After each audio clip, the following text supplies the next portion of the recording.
Hello and welcome to South Asian Chat, brought to you by the Institute of South Asian Studies at the National University of Singapore. My name is Diego Majorano and I am a research fellow here at ISAS, and I'm very happy to welcome Dr Indrajit Roy, who is a lecturer in politics at the University of York in the UK.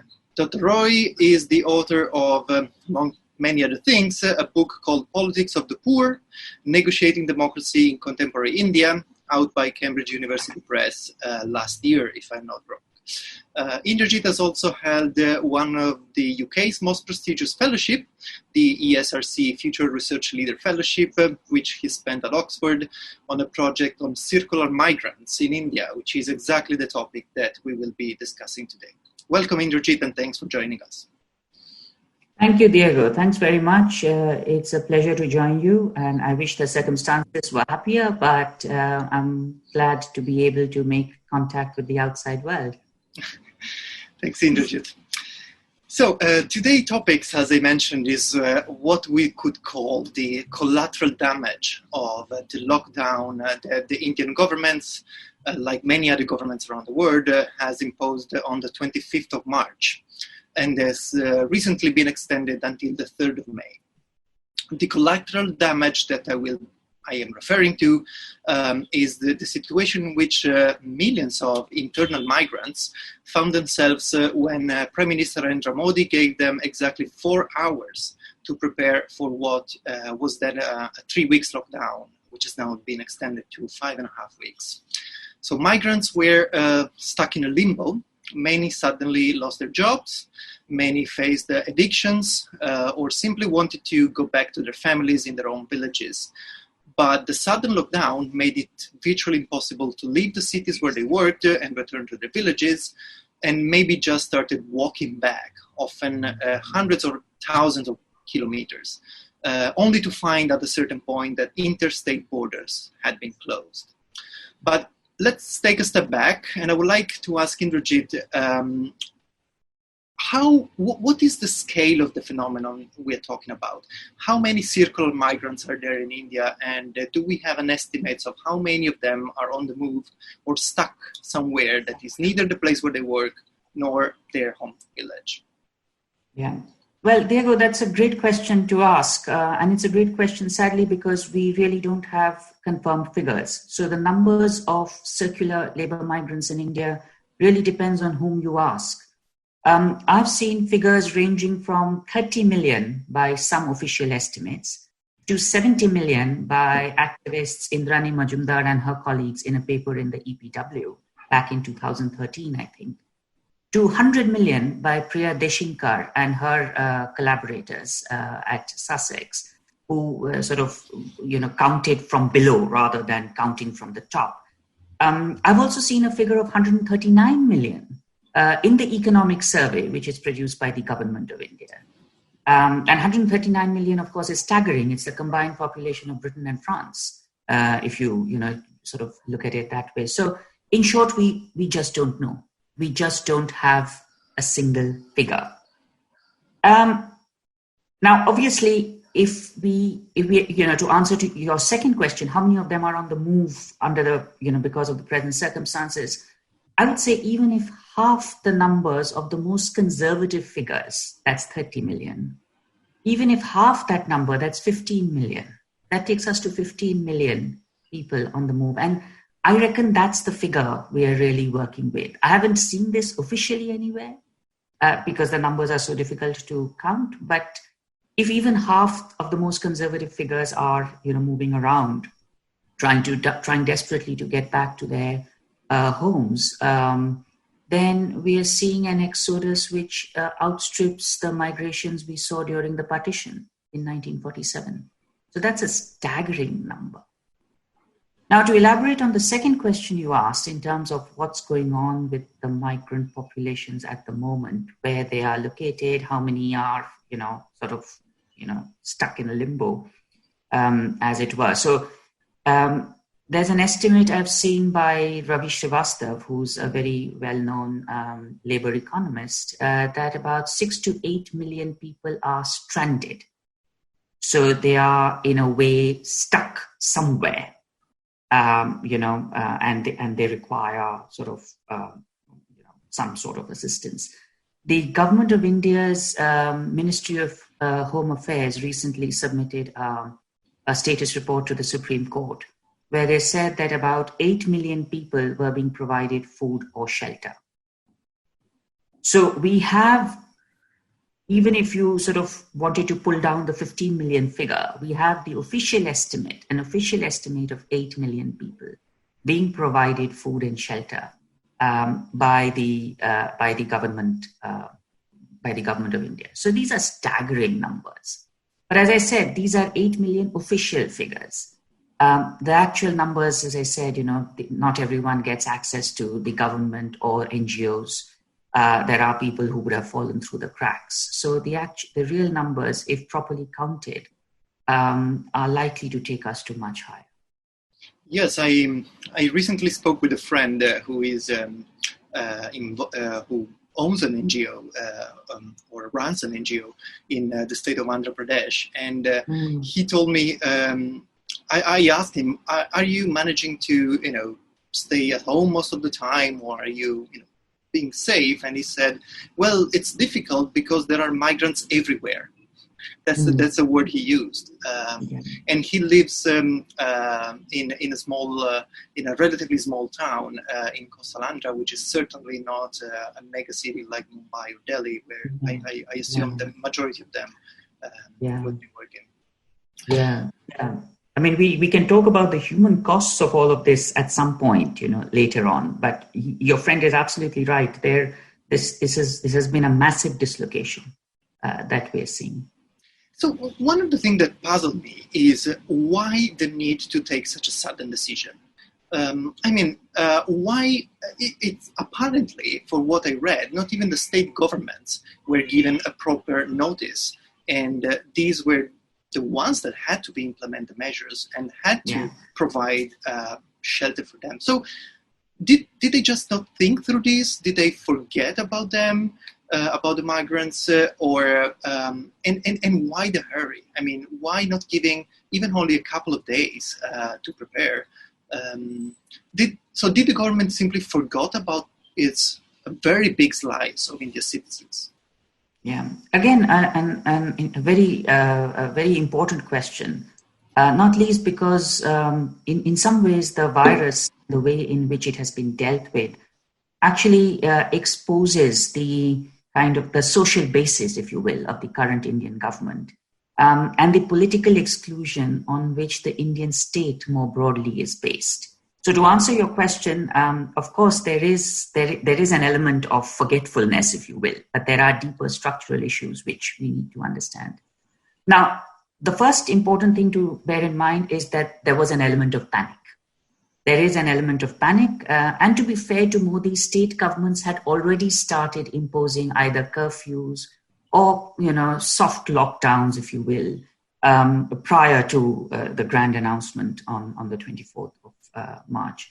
The number of cases in India was registering quite a bit of an increase in the couple of days prior to the announcement.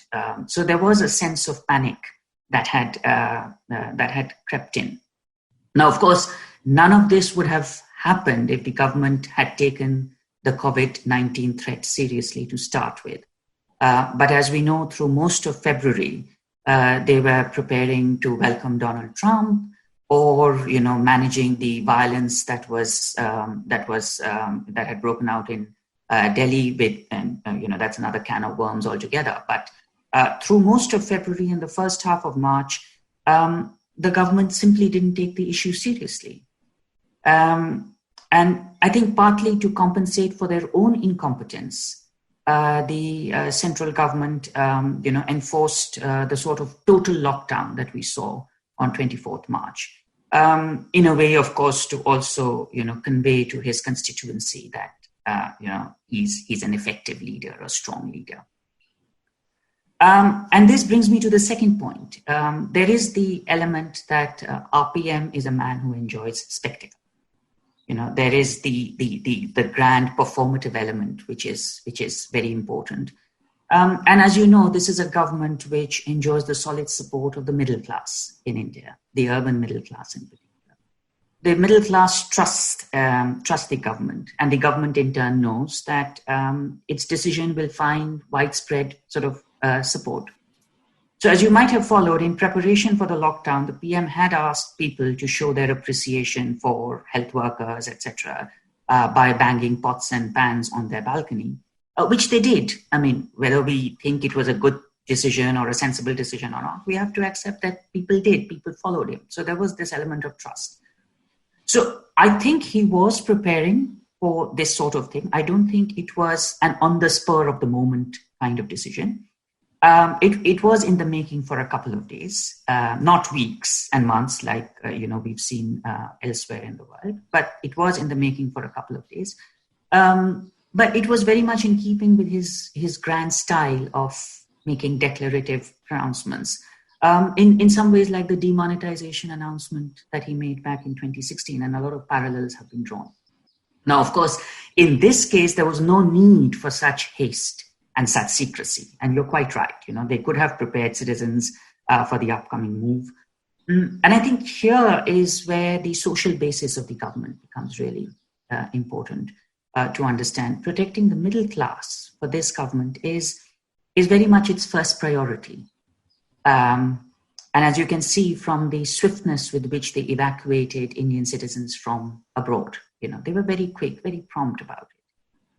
Locking down also protects the middle class, not least, and it's a very low cost sort of move in some ways for the middle classes at least, because they can continue to work from home.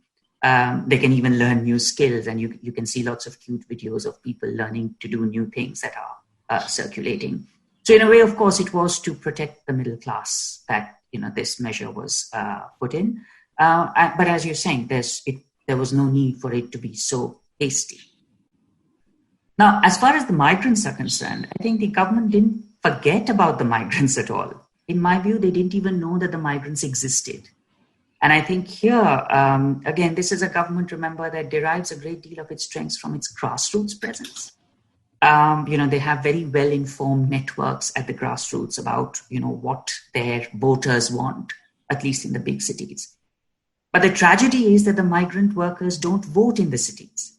Because of India's election rules, their votes are most likely in their villages of origin. So they don't emerge as voters in the cities. And that's how they fall through the cracks in the BJP sort of grassroots presence. And it seems to me that people didn't even know of the existence of these individuals or the kind of implications that the sudden move would have on millions of our people. Now, of course, if the government and its economic advisors had been better acquainted with India's economy, with the political economy of India's growth, they would have known that it's the blood, sweat, and toil of the migrant workers that has built up the cities. And this is something that middle classes are aware of. This is something that people generally know, that there are migrant workers in our cities. But it's very general. There's no compact information, and that shows up in the way that we don't even have official statistics. But as far as this government is concerned, counting migrants or understanding migrant workers' problems is, as you know and have written about, not quite their priority.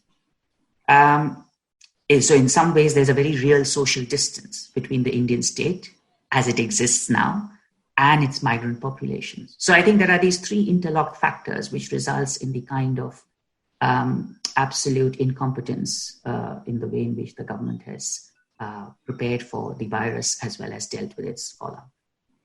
Yes, because, if you look at it from the government self-interest point of view,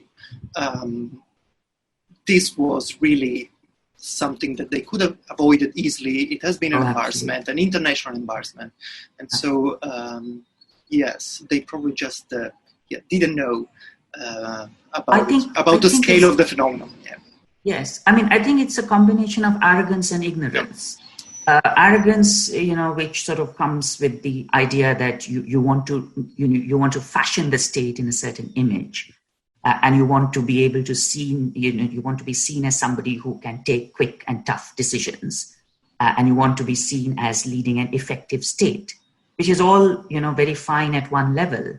But when it's compounded with ignorance, then you see the kind of human costs that we have seen. But now the government has to deal with the migrants, or at least the state government has to. And so I would like to ask you if we know what kind of support the migrants are receiving from the state. And I read recently another staggering figure that one state, Kerala, which has done a remarkable job with the whole COVID situation, is now providing assistance to internal migrants. And he's hosting about 60% of the shelters beds of the entire country, which is again staggering. But what about the other states? And how are they supporting the migrants?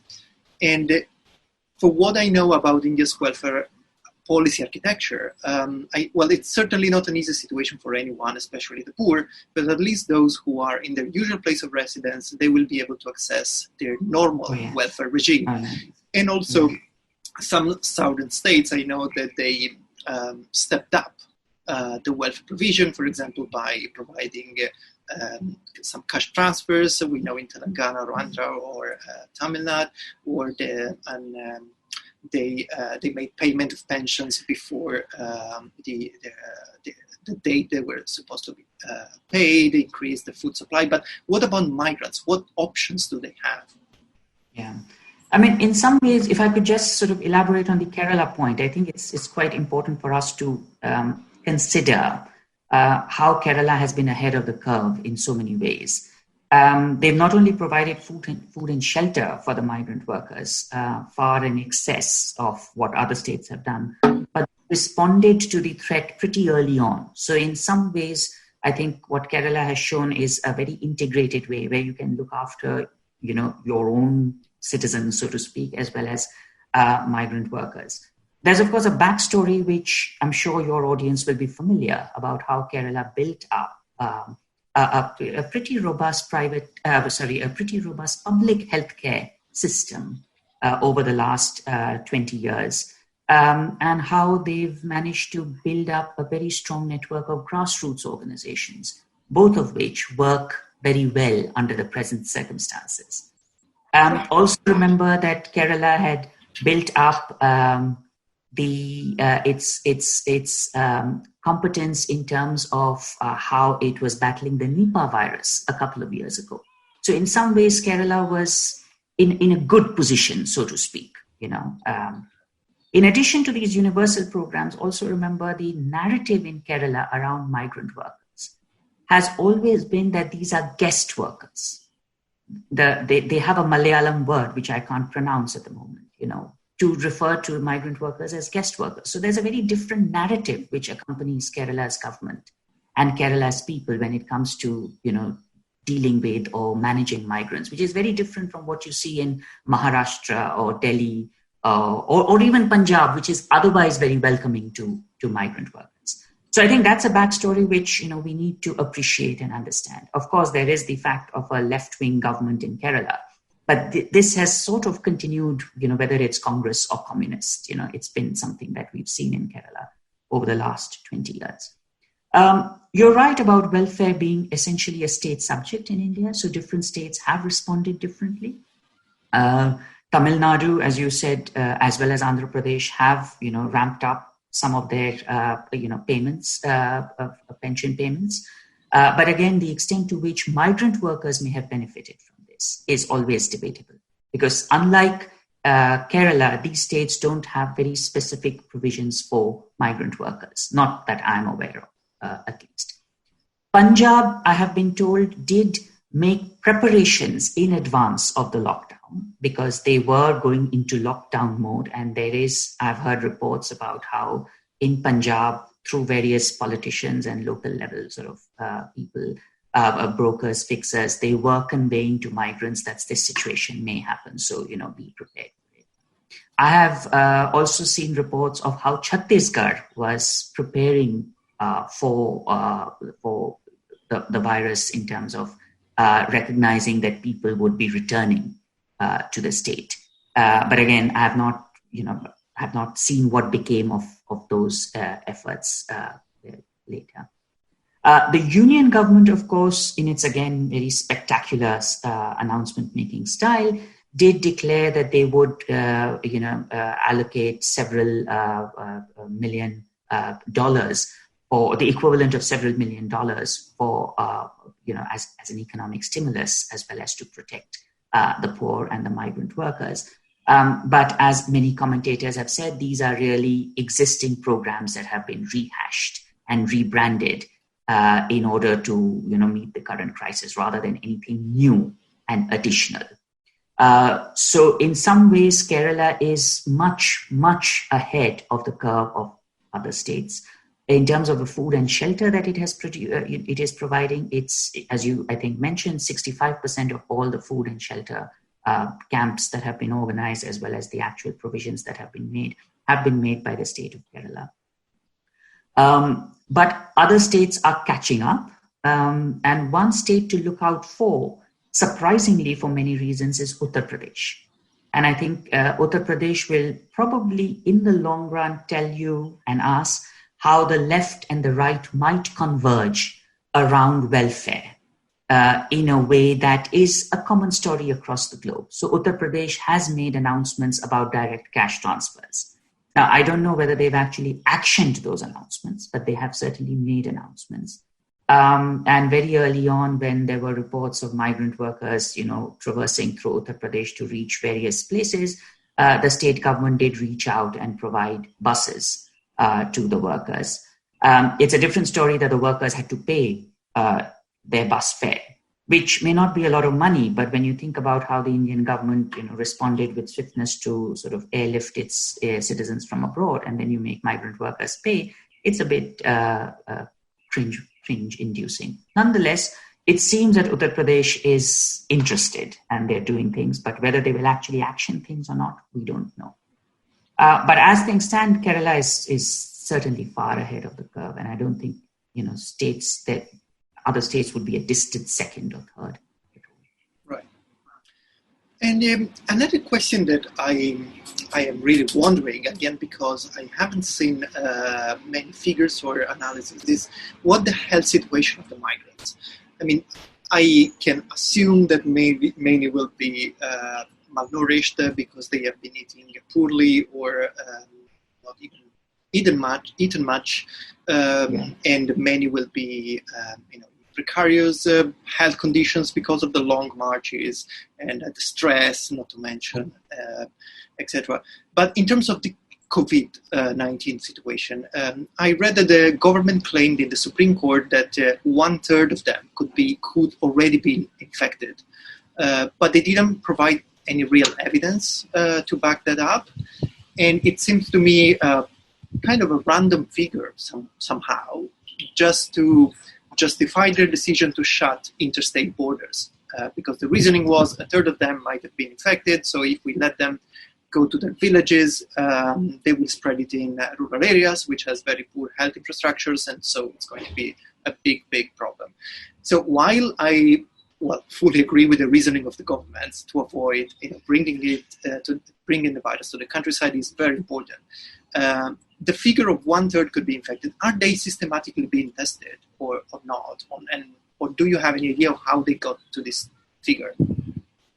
I mean, I completely agree with you. It seems a very, very random figure, a figure that was cooked up, and that may well have been cooked up at the spur of the moment. Now, remember, the status report that the government submitted to the Supreme Court was submitted in response to a PIL that was filed by Harsh Mandar and other activists to the Supreme Court, asking for certain, provisions to be made to the migrants. And then the court asked the government to produce a status report. So it was done very quickly, and I can't see how within 2 days or whatever number of days the government had to sort of submit their report, they would have gathered any kind of sensible data, given that they were probably not even aware of the existence of this population to start with. So I agree. I completely agree. It seems like a figure that's very, very arbitrary. If it had been sourced, or if there had been reliable source, the government would have definitely mentioned it. And the fact that that there has been no reference back to where they've come up with this figure from probably suggests it's a random figure. So we basically don't know. We don't know. Yes, like with so many things to do with migrant workers and the social distance of this Indian state from the migrant workers, this is another example. We simply don't know. Let's now talk about the future.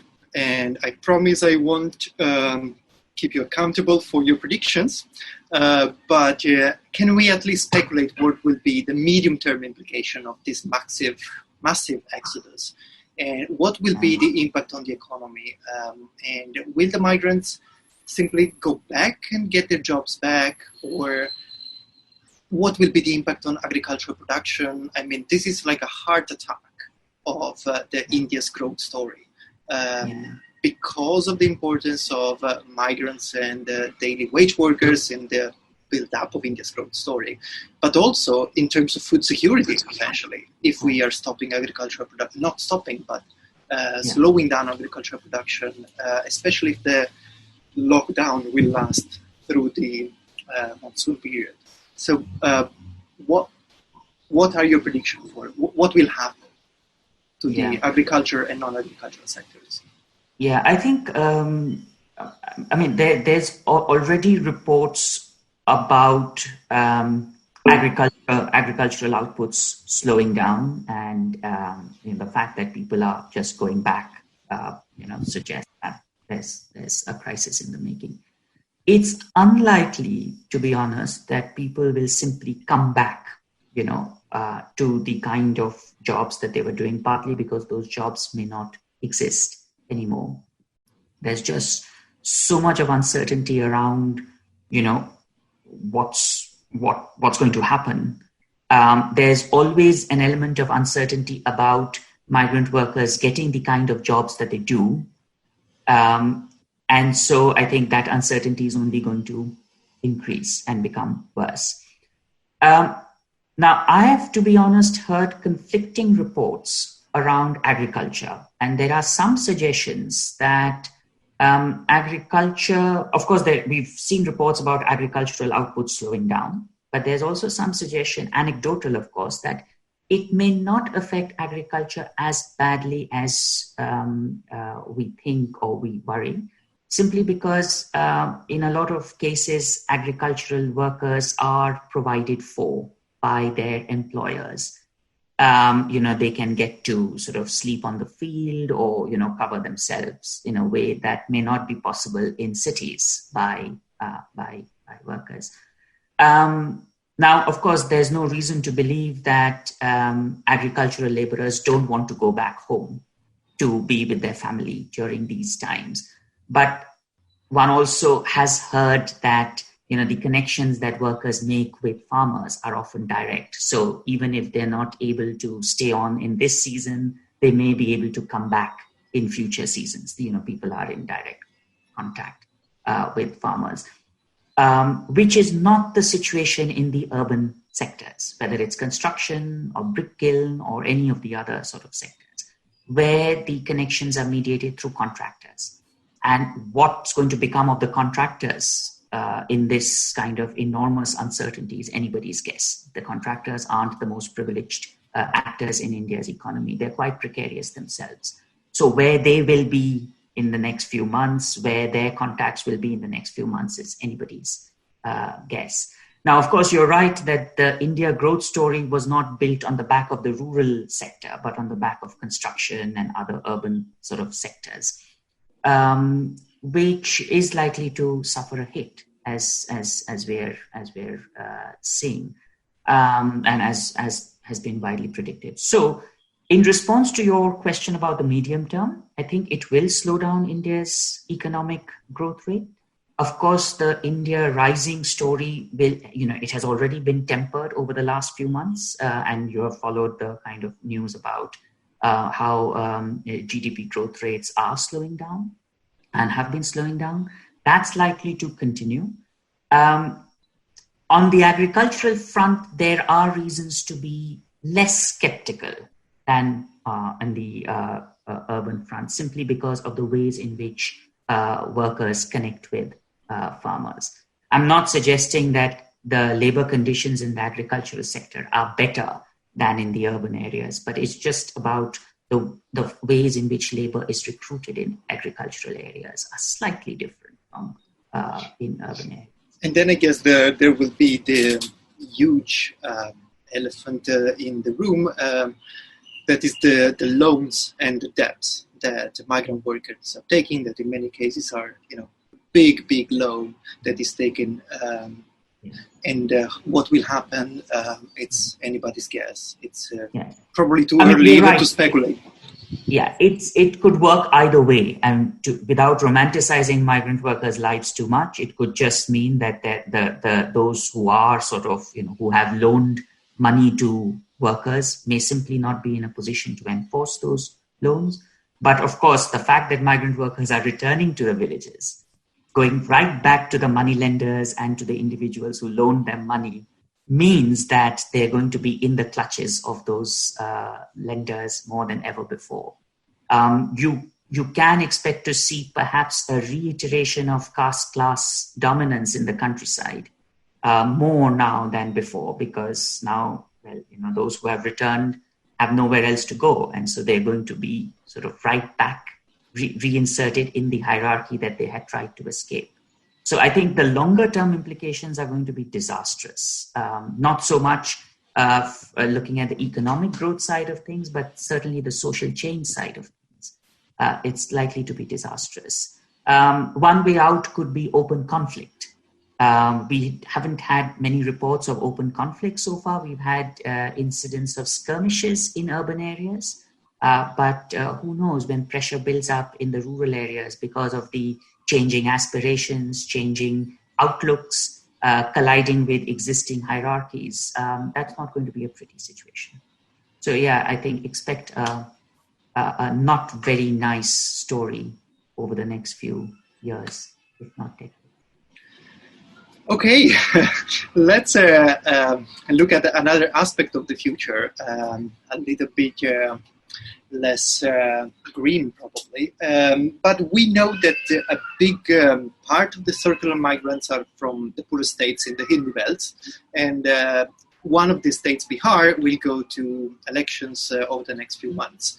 And you mentioned that migrant workers usually vote in their home villages, so Bihari workers will be voting in the Bihari election, especially if they will be staying home for quite some months. What do you think will be the implications on the state elections?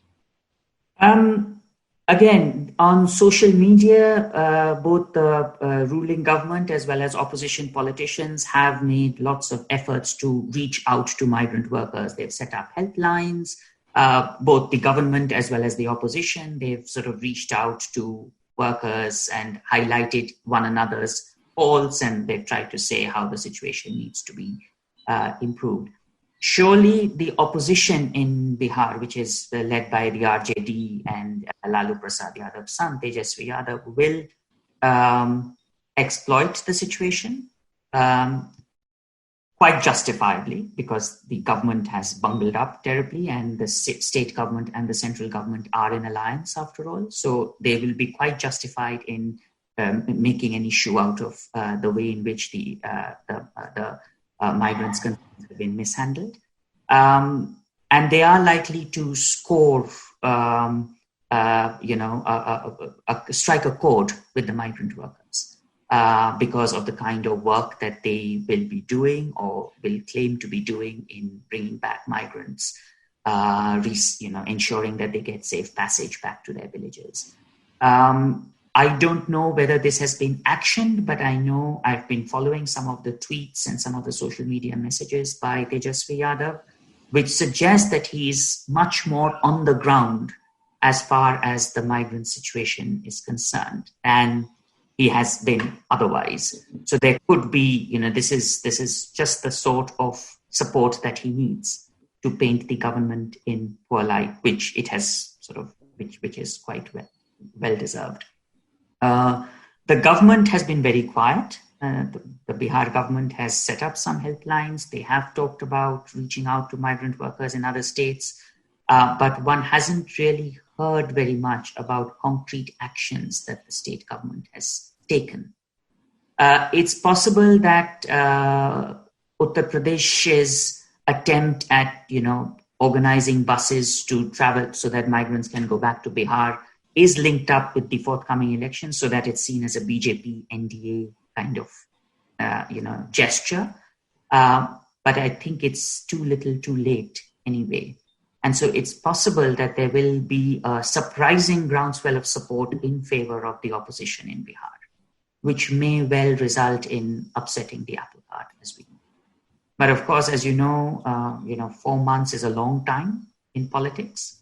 Certainly in Bihar politics, we've seen 24 hours is a long time. So things can really change significantly.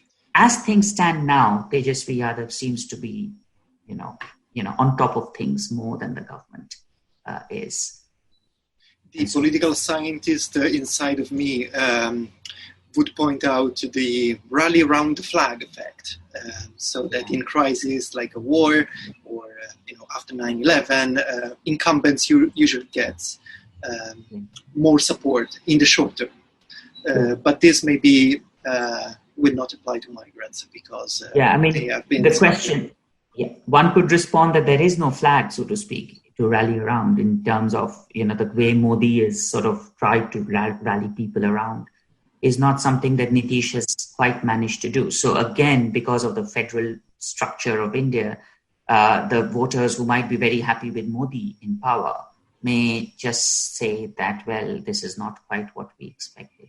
On the other hand, you're quite right. I mean, the crisis, people are still returning home, and the present government could well sort of announce cash transfers or, show itself up to be doing things for people, which then turns their opinion in favor. I won't be surprised if that happens. But as things stand now, we don't know. We simply don't.